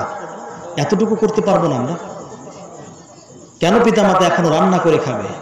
কেন পিতামাতা এখনো ভ্যান চালাবে? বৃদ্ধ মানুষ ভ্যান চালাইতে পারে না এখনো, তার ব্রেনটে কাজ করে না, গায়ে শক্তি নাই, কিন্তু একই বাড়ির মধ্যে পিতা ভ্যান চালিয়ে খায়, সন্তান এদিকে ফ্যামিলি খুব সুখে আছে। এমনটি কেন? আমরা কি একটু সহানুভূতি দেখাতে পারি না আমাদের পিতামাতার প্রতি? আমাদের তাদের প্রতি একটু ইহসান করতে পারি না? একটু চিন্তা করি আমরা, যখন আমরা শুতে যাব তখন বিছানায় পিঠটা লাগিয়ে আর মাথাটাকে একটু বালিশের সাথে লাগিয়ে চিন্তা করব যে আমার পিতামাতা কেমন ছিল। তাদের তো আমাদের তো যৌবন ছিল, চামড়াগুলো অনেক টাইট ছিল, তাদের চেহারার মধ্যে ছিল লাবণ্য, চেহারা ঝকঝক করতো। কিন্তু আজকে আমাদেরকে প্রতিষ্ঠিত করার জন্য, আমাদেরকে মানুষ করার জন্য এই গাড়ি বাড়ি সবই তো আমাদের ভবিষ্যতের জন্য করেছে। এর জন্য করতে যেয়ে আজকে পিতামাতা তারা আস্তে আস্তে বৃদ্ধ হয়ে গিয়েছে, রোগান্বিত হয়ে গিয়েছে। আজকে কেন তাদেরকে আমরা এত কষ্ট দিব? কষ্ট দিব না, আমরা তাদেরকে বুকে টেনে নিব, তাদেরকে একসাথে নিয়ে আমরা এক ছাদের নিচেই আমরা বসবাস করব। দেখবেন আল্লাহর কসম, আপনার ফ্যামিলির মতন এত শ্রেষ্ঠ ফ্যামিলি আর গ্রামে থাকবে না। সম্মানিত উপস্থিতি, আজকে এখান থেকে আমরা এতটুকুই শিক্ষা নিলাম যে পিতা মাতাই হচ্ছে আমাদের জান্নাত, পিতা মাতাই হচ্ছে আমাদের জাহান্নাম। আল জান্নাতু তাহতা আকদামিল উম্মিয়া। বিশ্বনবী সাল্লাল্লাহু আলাইহি ওয়াসাল্লাম তিনি বলছেন যে তোমার পিতা মাতা পায়ের নিচে তোমাদের জন্য জান্নাত রয়েছে। সুবহানাল্লাহ। এখানে পায়ের নিচেই বলতে তাফসীর কারকরা এটাই বুঝেছে, পিতামাতার রাজি এবং খুশির মধ্যেই তোমাদের জন্য রয়েছে কল্যাণ এবং জান্নাত। পিতামাতা যদি তোমার প্রতি রাজি থাকে, খুশি থাকে, তাহলে অবশ্যই তোমাকে আল্লাহ তাআলা জান্নাত দিবেন। আল্লাহ রাব্বুল আলামিন ঘোষণা করবেন ওয়াসিকাল্লাযীনা তাকাউ রাব্বাহুম ইলাল জান্নাতি যুমারা। ও ফেরেশতারা যাও, এদেরকে জান্নাতের দিকে হাঁকিয়ে নিয়ে যাও, দ্রুত জান্নাতে নিয়ে যাও। এরা হচ্ছে সেই বান্দা, যেই বান্দা পিতামাতা বৃদ্ধ হয়ে গিয়েছে, তারপর তো পিতামাতার প্রতি ইহসান করেছে, পিতামাতার সাথে সুন্দর আচরণ করেছে, পিতামাতার কাপড়গুলো কেচে দিয়েছে, পিতামাতার গায়ে একটু তেল মাখিয়ে দিয়েছে। এরাই হচ্ছে সেই সন্তান, যেই সন্তানদের প্রতি পিতামাতা খুশি ছিল, রাজি ছিল, যেই পিতামাতা সন্তানদের জন্য দোয়া করত। আজকে যাও যাও, তাদেরকে জান্নাতের দিকে হাঁকিয়ে নিয়ে যাও। এবার আল্লাহ রাব্বুল আলামিন অন্য বর্ণনা বলবে ইন্নাল্লাযীনা আমানু ওয়া আমিলুস সালিহাতি কানাত লাহুম জান্নাতুল ফিরদাউসি নুজুলা।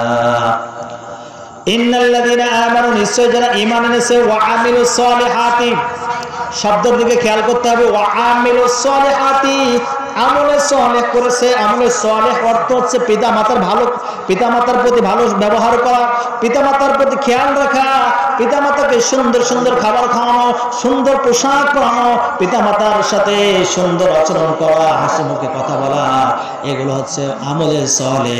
ওয়া আমিলুস সালিহাত কানাত লাহুম জান্নাতুল ফিরদাউস। আল্লাহ রাব্বুল আলামিন বলছে, ও নবী, তাদেরকে জান্নাতুল ফিরদাউসের সুসংবাদ দিয়ে দিন। আর এই জান্নাতুল ফিরদাউস হচ্ছে সবচেয়ে বড় জান্নাত, উত্তম জান্নাত। ছোট্ট একটি জান্নাত হবে 10টি পৃথিবীর মতন, তাহলে জান্নাতুল ফিরদাউস হবে কত বড়। এই জান্নাতের মধ্যে আমরা কি পাবো? জান্নাতটা কত সুন্দর হবে।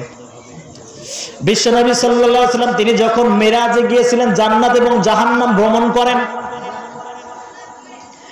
এই জান্নাত যখন ভ্রমণ করতে গেলেন, তিনার অন্তরটা শীতল হয়ে গেল। কারণ জান্নাতের যে দৃশ্য কখনো কোনো চোখ দেখে নাই, এত সুন্দর দৃশ্য। বিশ্বনবী যখন ঢুকলেন তখন দেখতে পেলেন সব কারুকাজগুলো করা আছে, হীরা মণি মুক্তা দিয়ে ডিজাইন করে সুন্দর করে সাজানো আছে। স্বর্ণ চেয়ার আছে, স্বামী স্ত্রী সেখানে গল্প করবে এবং সেখানে হুরদেরকে নিয়ে তারা গল্প করবে। বিশ্বনবী দেখতে পেল সেখানে নহর আছে, মধুর নহর। সেখানে মধুর নহরের মধ্যে তারা সাঁতার কাটবে, তারা খাবে। সেখানে সারাব তহুরার নহর থাকবে, সেখানে দুধের নহর থাকবে, সেখানে সমস্ত ফল ফলাদি থাকবে। এবং বিশ্বনবী সাল্লাল্লাহু আলাইহি ওয়াসাল্লাম দেখতে পেলেন জান্নাতের মধ্যে যে ফল গাছগুলো আছে, এই ফল গাছের গুড়াগুলো সব উপরের দিকে আর মাথাগুলো সব নিচের দিকে। বান্দা বসে আছে, বান্দা বসে বসে ছিঁড়ে ছিঁড়ে শুধু খাবে। একটা গাছ থেকে আপনি একাধিক ফল খাবেন। একবার একটা ফল খাবেন, আলাদা স্বাদ পাবেন, আবার ওটা খাবেন, আলাদা স্বাদ পাবেন, আবার ওটা খাবেন, আলাদা স্বাদ পাবেন। জান্নাতি ফলগুলো যতবার খাবেন ভিন্ন ভিন্ন স্বাদ পাবেন। স্বাদগুলো দিয়ে দিবেন কে? যতবার খাবেন আলাদা স্বাদ পাবেন। আর এই ফলগুলো খেয়ে কখনো আপনার পেট নষ্ট হবে না, পেটে কোনো ট্রাবল দেবে না, কোনো পায়খানা প্রস্রাবের ব্যাগ আসবে না আপনার। এবার বিশ্বনবী খেয়াল করলেন জান্নাতের মধ্যে কলা গাছ।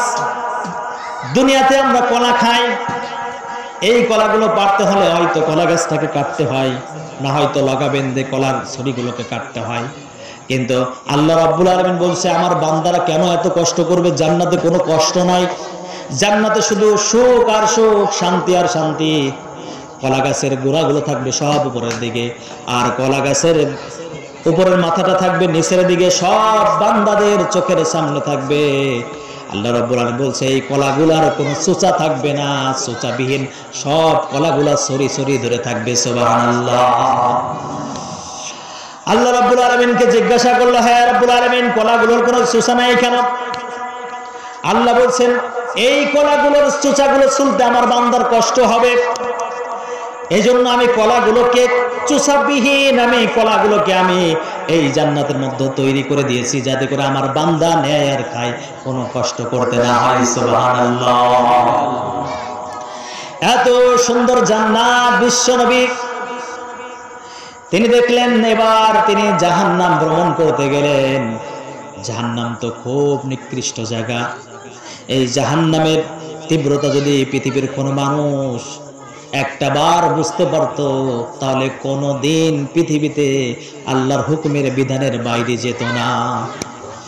আল্লাহ বলছেন, নারুল্লাহিল মুকাদ্দা আল্লাতী তাত্তালিউ আলাল আফিদা, এটা দুনিয়ার কোনো আগুন নয়, এটা আমি আল্লাহর আগুন। নারুল্লাহ, নারু মানে হচ্ছে আগুন, আল্লাহর আগুন।